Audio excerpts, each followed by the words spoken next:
Ouça agora Que Papo é Este? Opinião e análise da professora Ana Lúcia, coordenadora da Auditoria Cidadã da Dívida Pública, Seção Goiás.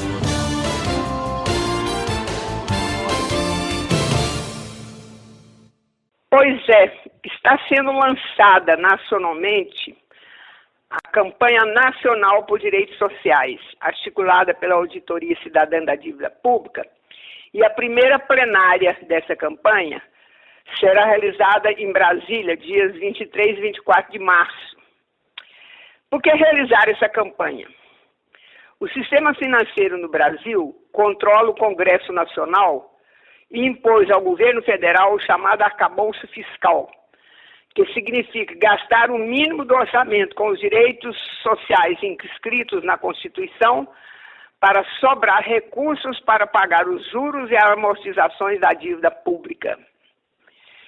Se a gente analisar o orçamento de 2023, vamos constatar que o governo, ao executar o orçamento, pagou, prestemos atenção, 4 trilhões e 36 bilhões para realizar todas as atividades de responsabilidade do governo federal.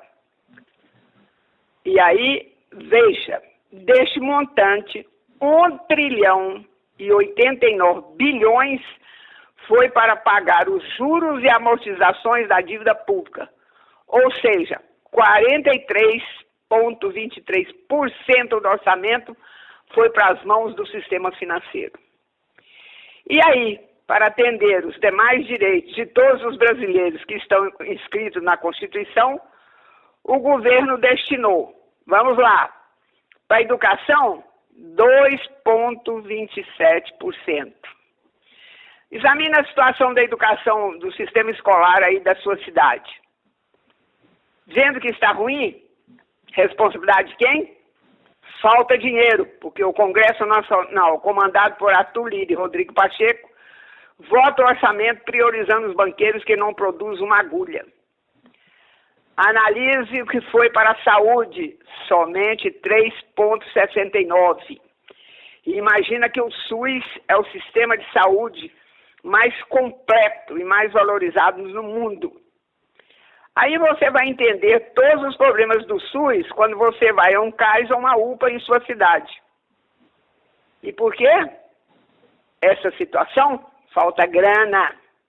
A grana foi para o bolso dos banqueiros. E o saneamento, hein?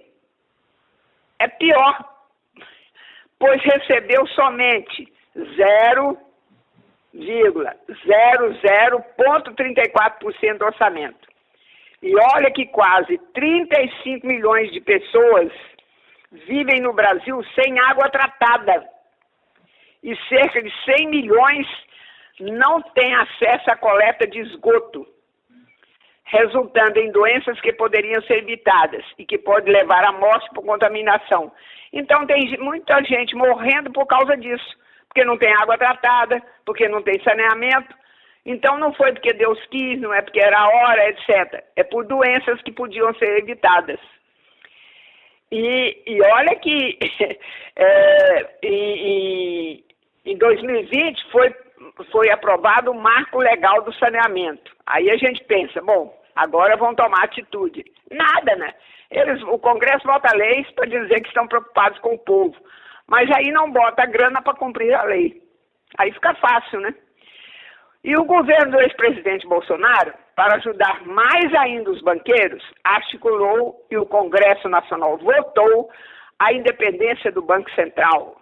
Ou seja, o Banco Central é independente do povo brasileiro. Ele obedece ao sistema financeiro via seu presidente, né? Como ele é controlado pelo sistema, o Banco Central é controlado pelo sistema financeiro, aí eles inventaram uma desculpa, e eu já expliquei isso aqui algumas vezes, que para controlar a inflação era necessário aumentar os juros, né? Para evitar que o povo fique consumindo. Os juros chegaram a 13,75% ao ano, o maior do mundo. Lula, quando assumiu a presidência, gritou: o Banco Central quer matar os brasileiros. Devido à grita geral, agora os juros estão a 11,75 ano. mesmo assim o maior do mundo. Quando analisamos o orçamento federal, fica mais uma vez comprovado o privilégio dos mais ricos. Como é que se forma o orçamento de um país? Ele é resultado principalmente por tributos pagos por toda a sociedade. Porém, a classe trabalhadora e os mais pobres pagam proporcionalmente muito mais impostos que os ricos, mas muito mais. E como a classe trabalhadora tem gênero e tem raça, né? Se é mulher, paga mais imposto, e se é mulher negra, paga mais imposto ainda, né? Então, os pobres, as mulheres e os negros pagam mais imposto no Brasil. Os sócios de bancos e grandes empresas, especuladores, mineração predatória, grande agronegócio de exportação, recebem vários favores tributários, como isenções, incentivos fiscais, etc. Um exemplo, existem 17 setores da economia que recebem um incentivo. Qual? Exemplo, se você tem um empregado, pagará 20% do INSS para este empregado pela CLT, né? Então você vai pagar 20% de INSS. Existem 17 setores que pagam não 20%, mas 1% a 4,5%. Quais são esses setores? É bom a gente saber, né? Confecção e vestuário, calçados, construção civil, call center, comunicação, por exemplo, a Rede Globo, empresas de construção e obras de infraestrutura, fabricação de veículos, carrocerias e máquinas, proteína animal, setor têxtil, tecnologia de informação, tecnologia de comunicação, esses aí pagam entre 1% e 4,5%. Projeto de circuitos integrados, transporte metro ferroviário de passageiros, transporte rodoviário coletivo, transporte rodoviário de cargas. O governo Lula resolveu cancelar esses privilégios, que daria muito recursos, né? Seria bilhões para se aplicar nos direitos de todo o povo brasileiro que está na Constituição. Mas o Congresso Nacional derrubou o veto do presidente e essa gente continuou com seus privilégios. E tem mais, com os juros nessa altura, há muitos empresários que preferem sonegar os impostos e aplicar no sistema financeiro. O que disse uma pessoa, né, do sistema tributário, um auditor fiscal, abre aspas, diz eu estou reproduzindo a fala de um auditor fiscal. Hipoteticamente, quem deve 100 milhões há 10 anos tem de pagar 300 milhões ao governo. Mas se ele aplicar no mercado financeiro no mesmo período, ele pode ter um lucro de 400 milhões. Essa conta não é literal, mas é para entender como a sonegação, em muitos casos, é vantajosa. Fecha aspas. Já viu? Porque como é que é fácil, né? E é bom sonegar imposto? Por exemplo, se o empresário sonegador devia 100 milhões em 2021, o valor sobe em 2022 para 103 milhões e 75, pois os juros estavam a 13,75 por ano, né? No ano seguinte, os juros são aplicados novamente sobre os 100 milhões e não sobre os 113 milhões,75.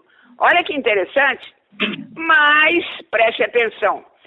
Se você que está me ouvindo deve no cartão de crédito, paga juros sobre juros. Por exemplo, se você deve R$100, paga 20% de juros, ao ano você estará pagando R$120. Mas se não pagar no ano seguinte, tem mais 20% sobre os 120 e não sobre os 100.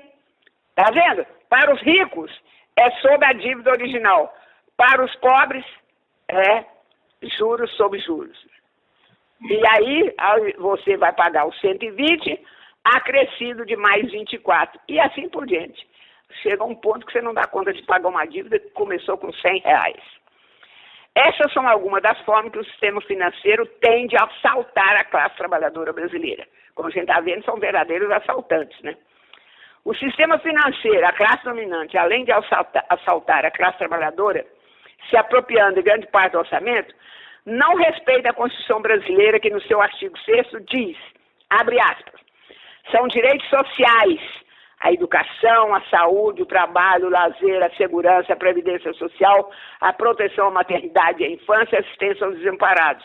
Está na Constituição, gente, é direito, não é favor de ninguém, não é favor de deputado, não é favor de senador, não é favor de presidente. É constitucional, é direito nosso. Então, essa campanha por nossos direitos sociais quer que se cumpra a Constituição brasileira. Então, pense você, o que podemos fazer em nosso local de trabalho, em nosso bairro, em nossa igreja, em nossa escola, para contribuir e conquistar os nossos direitos. Conversa com as pessoas próximas de você e analisa quais os direitos estão sendo desrespeitados onde você mora e vive. Anda aí pelo seu bairro, né, com seus vizinhos, e vai vendo quais os direitos que não estão sendo respeitados, né? O transporte, as UPA, os CRAs de assistência social, né? Todas as áreas do SUS, o saneamento, a água. Vai vendo tudo, né? Como não está sendo respeitado. Como a gente lutar para conquistar esses direitos? Há um ditado popular que diz: quem morre calado é sapo debaixo de pé de boi. Que tal pensar o que podemos fazer, né? Então, vamos pensar o que a gente pode fazer para conquistar os nossos direitos. Como a eleição vem aí, pense em se seu prefeito se preocupa com esses direitos. É lógico que ele vai falar que está preocupado, né? Porque todos eles falam que estão preocupados com o povo, com isso, com aquilo, né? Mas veja o passado dele como político, veja o passado do vereador, para você não ir votar inimigo de classe e assaltante do dinheiro público, né? O Djavan, que é um cantor brasileiro, né, que é muito interessante, um alagoano, ele fez um álbum em 2015 chamado Matizes. E nesse álbum ele fez uma música chamada Impostos, que ele já faz uma análise, né, de todos os impostos que existem, né? E ele está querendo mostrar que quem paga, na realidade, quem paga realmente impostos no Brasil são os pobres, né? E os ricos se apropriam dos impostos via orçamento, via juros altos, via sonegação, etc, etc, etc. Então vamos lá? Djavan, Impostos.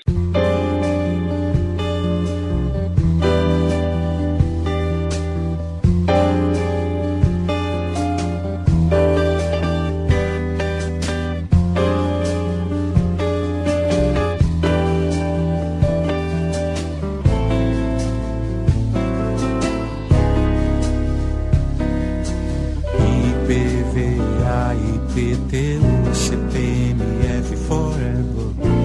É tanto imposto que eu já nem sei. ISS, ICMS, PIS e COFINS pra nada. Integração social, aonde só se for no carnaval. Eles nem tchum, mas tu paga tudo. São eles os senhores da vez. Tu é comum, eles têm fundo pra acumular com respaldo da lei. Essa gente não quer nada, é praga sem precedente. Gente que só sabe fazer por si, por si. Até parece claro à luz do dia, mas claro que é escuro. Tudo até parece claro à luz do dia, mas claro que é escuro. Não pense que é só isso, ainda tem a farra do IR. Dinheiro demais, imposto a mais, desvio a mais, e o benefício é um horror.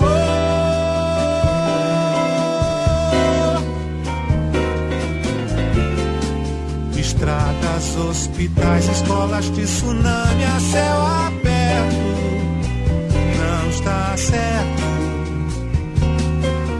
Pra quem vai tanto dinheiro, vai pro homem que recolhe o imposto. Pois o homem que recolhe o imposto é o impostor.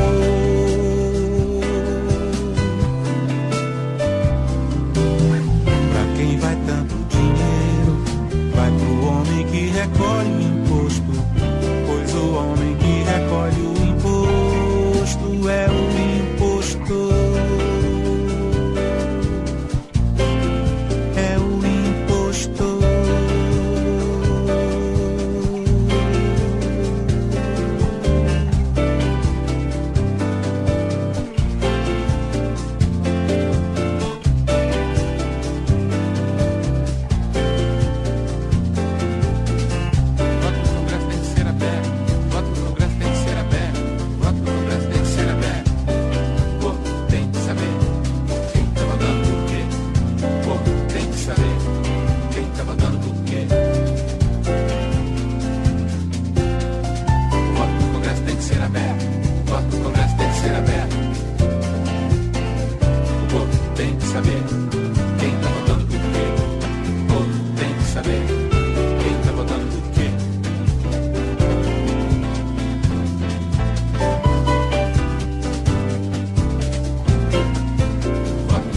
Ser aberto.